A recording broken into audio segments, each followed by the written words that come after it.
est 13h à Conakry. Merci de votre fidélité. Bienvenue dans ce journal dont voici les titres.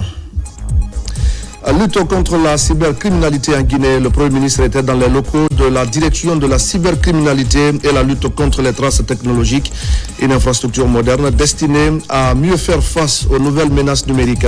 Les Guinéens de la diaspora se réjouissent de l'élection du président Mamadi Doumbouya à la magistrature suprême. Ils réaffirment leur engagement à accompagner le chef de l'État dans la mise en œuvre de son programme de société.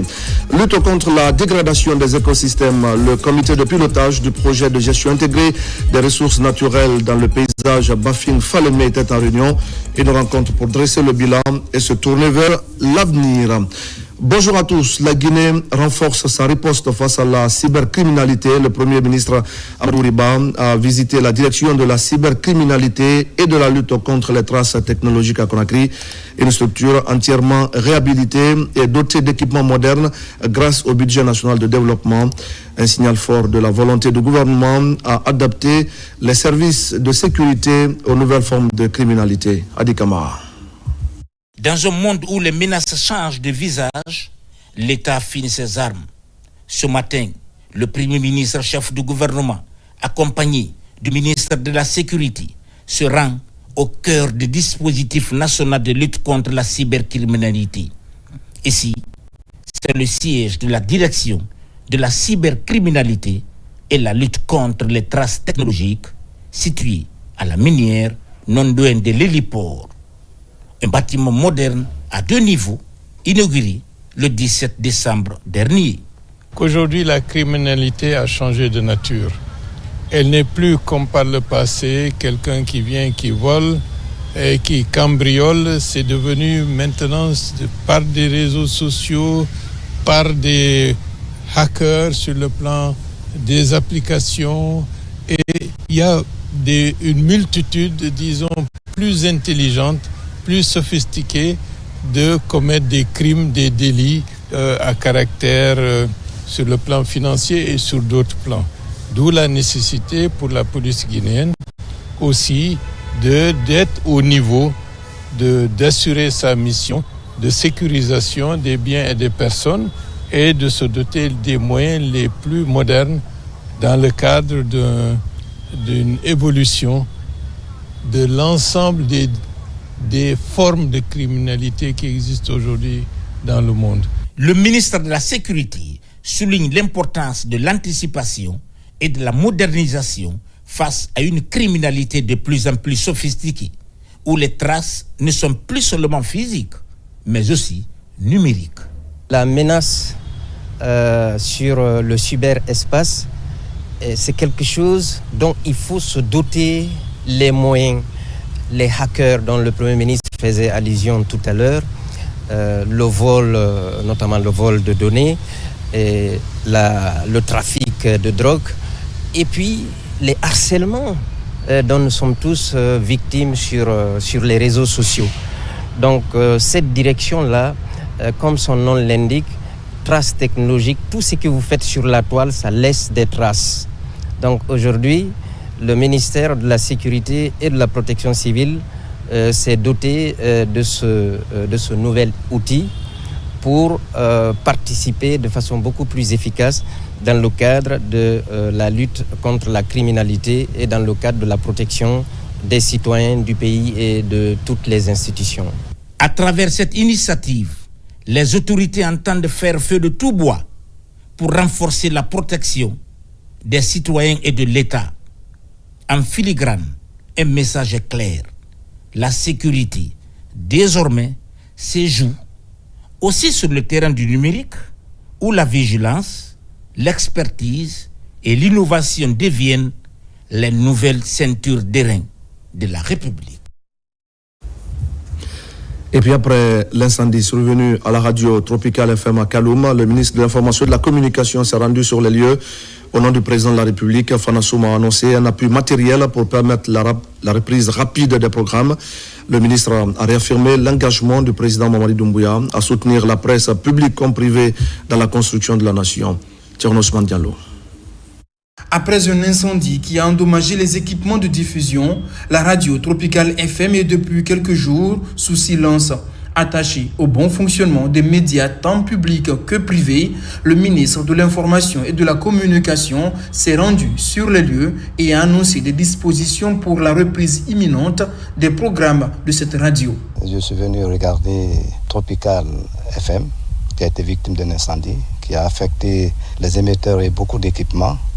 Donc, au nom du président de la République, je vais très rapidement réagir, trouver un émetteur, trouver également, envoyer des équipements et puis envoyer également des techniciens qui vont les accompagner pour que la radio puisse commencer à émettre très rapidement.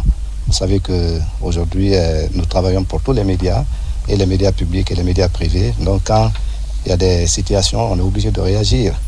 Et vous savez que le président de la République a beaucoup fait pour les médias publics et les médias privés. Il y a beaucoup de journalistes aujourd'hui qui sont dans les départements ministériels, qui sont à l'extérieur, qui sont un peu partout.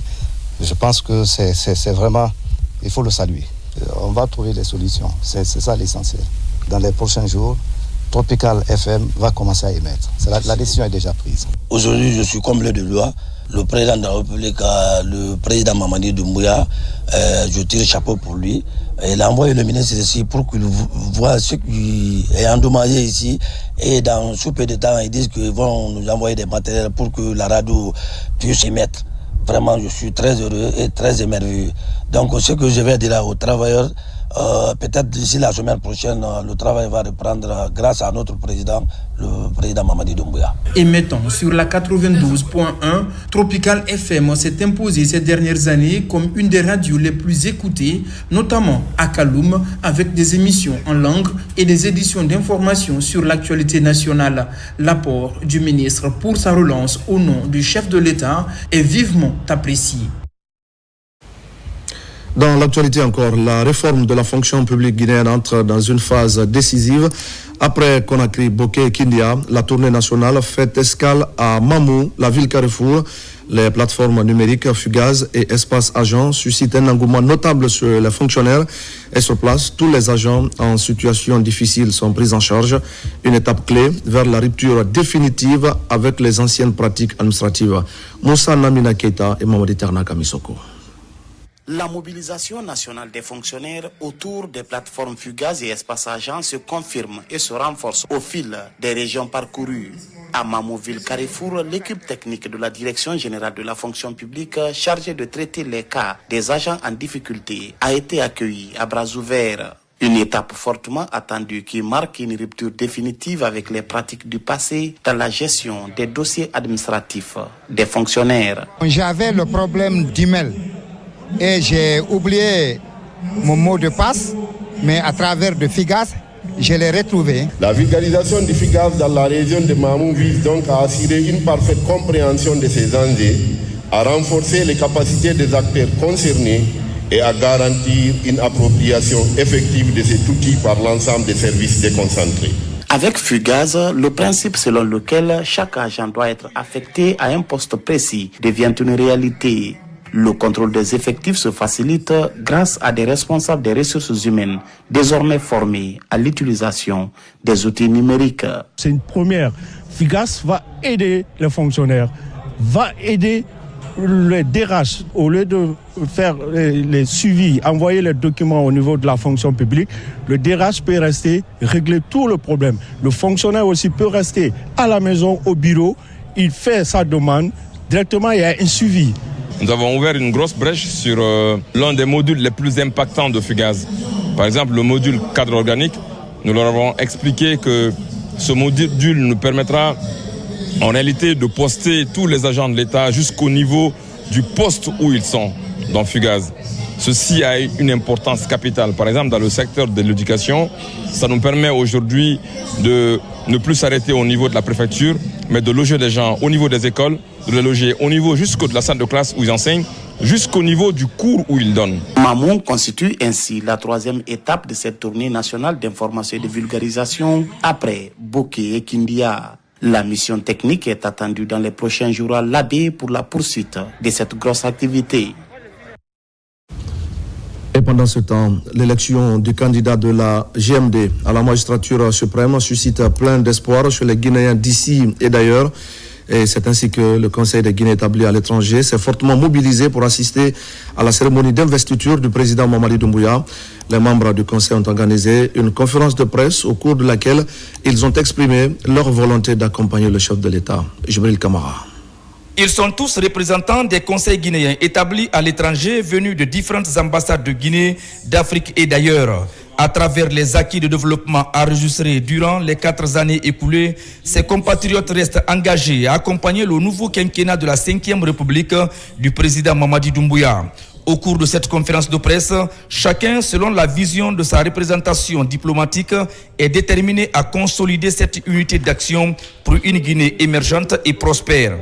La diaspora guinéenne n'est plus une simple force d'appoint économique. Elle est devenue le bras séculier de la souveraineté politique de notre nation. Que chaque Guinéen qui réside à Paris, à New York, à Dakar, au Pékin, au Mexique, se sente investi d'un mandat sacré.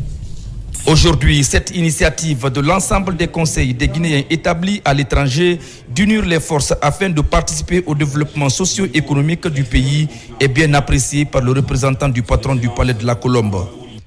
Le dialogue sincère que vous avez appelé ici de vos vœux est aussi le vœu du président de la République. C'est pourquoi, lors de son investiture, il a souligné avec force qu'il tend à nouveau la main à toutes les filles et à tous les fils de notre pays. Le Premier ministre que je représente ici mettra patiemment tout en œuvre pour la réussite de cet autre chantier que vous-même vous appelez de vos voeux. Un message qui me tient personnellement à cœur et qui a été nourri par les recommandations de son excellent docteur Moussenda Kouyaté. Cependant, il est nécessaire de comprendre qu'à un moment donné, la destinée du pays est confiée à des personnes. La diaspora veut des dialogues apaisés et courtois et surtout des débats constructifs.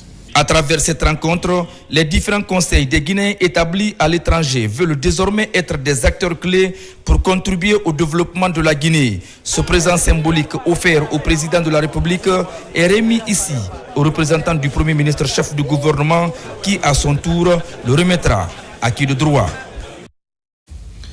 À Koya maintenant, le procureur de la République, après le tribunal de première instance, a réuni les officiers de police judiciaire de la gendarmerie et de la police, une séance de travail stratégique pour harmoniser les procédures et consolider l'action judiciaire. Le message est donc clair, la lutte contre l'insécurité se veut désormais rigoureuse et sans complaisance. Sekou Souma, Tcherno Younoussaba. Dans le cadre de la lutte contre la criminalité dans la préfecture de Koya, le procureur de la République, après le tribunal de première instance de Koya, a tenu une réunion de concertation avec les officiers de police judiciaire OPJ, de la gendarmerie nationale et de la police. Au cours de cette rencontre, plusieurs points essentiels ont été abordés, notamment le respect des délais légaux de garde à vue, ainsi que la bonne gestion des affaires civiles. C'est d'appliquer la loi à tout moment et en toutes circonstances, non seulement au niveau des officiers de police judiciaire, mais aussi au niveau du parquet, mais également au niveau des juges.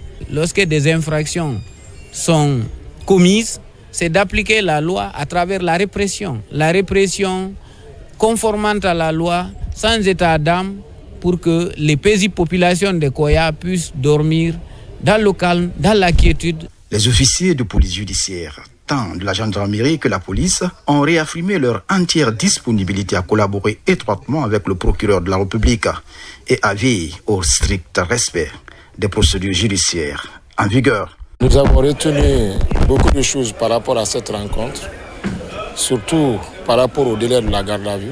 D'ailleurs, qui est une chose très importante.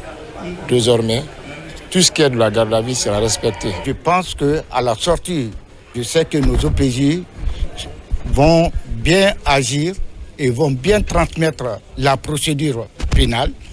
Et surtout, nous demandons à monsieur le procureur de la République de nous aider à avoir les codes pénals et les codes de procédure pénale. À travers cette initiative, le procureur du TPI de Koya réaffirme sa détermination à lutter efficacement contre la criminalité dans son ressort judiciaire. Il invite également la population à faire confiance aux autorités judiciaires pour la préservation de la sécurité et le respect de l'état de droit. Et puis des animaux étrangers introduits illégalement sur le territoire national ont été saisis à Beila par les forces de défense et de sécurité de la 4e région militaire. Après identification des ayants droit, ils ont été restitués à leurs propriétaires avant d'être conduits à la frontière pour leur rapatriement. L'opération s'est déroulée au camp militaire de la préfecture. Lieutenant Lamine Sanakamara, correspondant de la presse militaire. Après une vaste opération de saisie de bétail par les forces de défense et de sécurité de la 4e région militaire des Zérékoré dans la préfecture de Beila, l'heure est au rapatriement de ces animaux vers leur provenance. Ce sont plus de 3000 têtes de bœufs appartenant à des éleveurs étrangers qui ont été rendus à leurs propriétaires et acheminés hors du territoire national. Vraiment, nous sommes venus, on a fait les activités avec l'autorité de Beila. J'ai apprécié l'autorité de Beila à 100%. Puis c'est ce que Beila a fait. Si tous les préfets font ça, c'est que c'est de victoire, c'est de Guinéens qui gagnent. Aujourd'hui, les gens avaient tellement peur. Moi-même, j'ai reçu beaucoup d'appels, même à l'extérieur. Soit disant, j'ai appelé qu'ils ont envoyé votre bébé. J'ai dit oui, mais c'est nous-mêmes qui a sollicité d'aller au camp. Vraiment qu'on puisse trier là-bas pour ne pas que d'autres bébés des gens restent avec nous ou bien pour nous va avec les autres. Il s'agissait d'abord pour les responsables régionaux de l'agriculture, de l'élevage et du représentant de la filière bétail-viande d'identifier les propriétaires étrangers avant la restitution de ces animaux vers la frontière. Ils n'ont qu'à rester sereins, ils n'ont qu'à nous écouter. On n'est pas venu pour chercher l'argent, on est venu pour accomplir les devoirs du gouvernement. C'est parce que la population souffre que nous sommes sortis pour cette mission. Donc ils n'ont qu'à faire beaucoup d'attention, ils n'ont qu'à laisser les haines. On va travailler conformément à la loi. Moi je remercie l'autorité de Beila parce que par rapport à ce qui s'est passé dans les autres coins, franchement aucun bœuf n'a été touché, ni une personne n'a été victime. Tu dis que mes animaux c'est 44, là on te remet le nombre exact. Surtout nous sommes au camp militaire de Beila. Il nous a accueillis sans problème, sans intimidation des éleveurs. Les autorités préfectorales, les populations de Beila et les éleveurs étrangers ont unanimement salué les démarches menées pour le rapatriement de ce bétail. Une action qui illustre l'engagement de l'État guinéen à préserver la paix au sein des communautés et à faire respecter les lois du pays. Et c'est ce qui va nous amener à parler de la lutte contre la rage, une priorité de santé publique. Le gouvernement guinéen, à travers le ministère de l'Élevage, lance une campagne nationale de vaccination. À l'Abbé, les équipes techniques sont mobilisées pour vacciner chiens errants et non errants. L'objectif est de protéger la population et d'éradiquer la maladie. Sarafdine Diallo, Nabila Moussa Kamara. La rage reste l'une des maladies zoonotiques les plus meurtrières au monde. Pour atteindre l'objectif zéro décès humain dû à la rage d'ici 2030, le gouvernement guinéen, à travers le ministère de l'Élevage, fait de la vaccination des chiens une priorité. Cette mesure vise à protéger les populations et à préserver la santé publique. À travers les 27 500 doses, nous arriverons à vacciner le maximum de chiens et chats dans la région afin qu'on puisse atteindre l'objectif fixé par le gouvernement à travers le ministère de l'Élevage. C'est un aliment de compagnie, donc je l'adore beaucoup, je l'entretiens beaucoup. À chaque fois qu'il y a une campagne de vaccination, je participe. Je pense que c'est la 3e édition avec l'animal. Sur le terrain, des agents formés et équipés pour capturer et marquer les chiens errants et domestiques mènent la campagne de vaccination. Le message clé, tous unis pour éliminer la rage d'ici 2030 grâce à la sensibilisation des populations et à la vaccination régulière des chiens. Cette campagne va contribuer au maximum à minimiser les dégâts que ces chiens errants ou ces chiens atteints de rage peuvent causer à nos paisibles populations. Je vais exhorter la population de l'Abbé à disponibiliser les chiens dans les concessions pour que les équipes techniques puissent à coup sûr et à une grande échelle vacciner les chiens dans notre préfecture. Selon l'Organisation mondiale de la santé animale, la rage tue chaque année entre 60 000 à 70 000 personnes principalement à cause de morsures de chiens non vaccinés. Les zones rurales et les enfants sont les plus exposés à ce risque.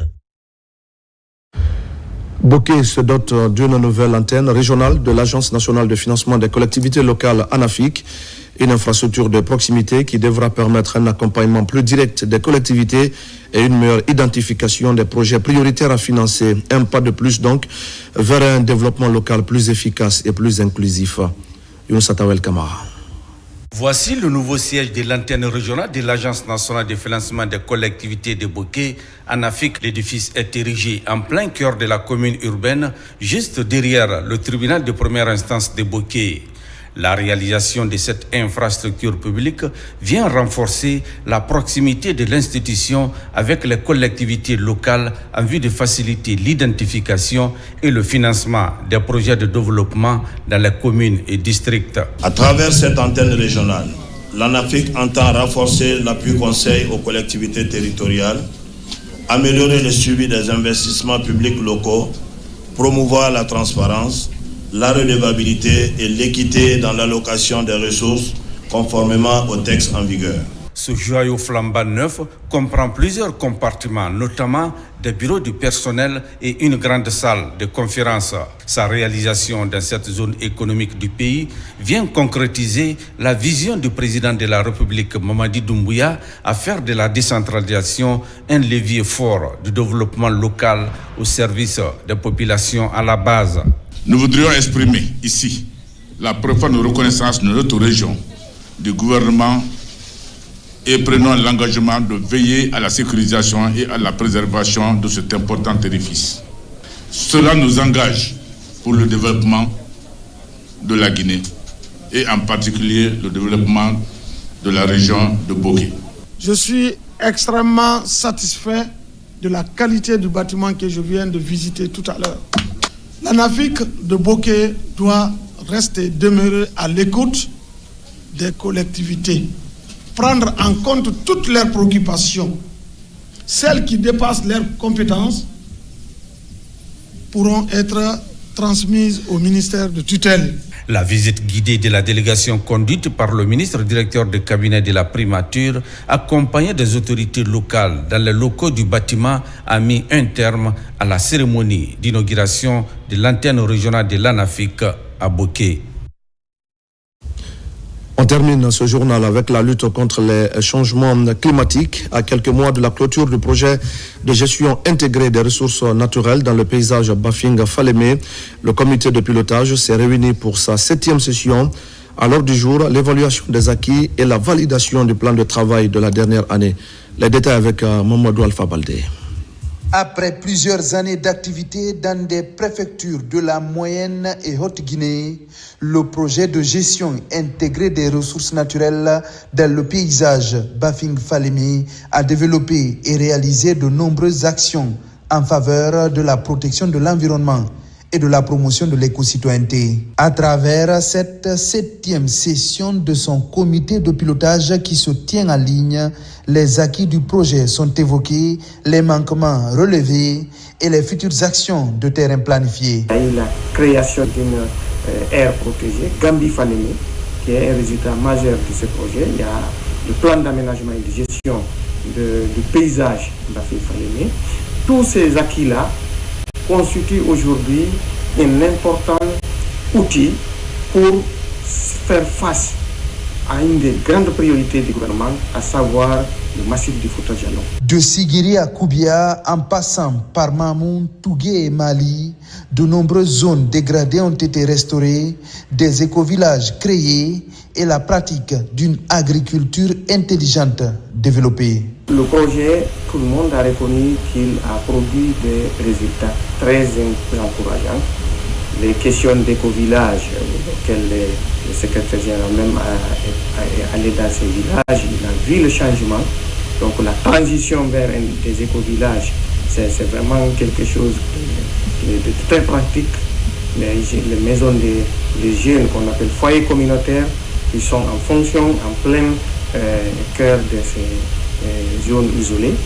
Le projet Bafing-Falémé qui tend vers sa fin compte laisser des traces bénéfiques en faveur des écosystèmes, mais aussi des citoyens profondément tournés vers le développement durable de leur localité. Et voilà, mesdames et messieurs, c'est la fin de ce journal. Merci à tous de l'avoir suivi. Je vous retrouve tout à l'heure à 17h pour un nouveau point sur l'actualité de la Guinée, notre paradis, terre de richesse et d'innovation. À tout à l'heure.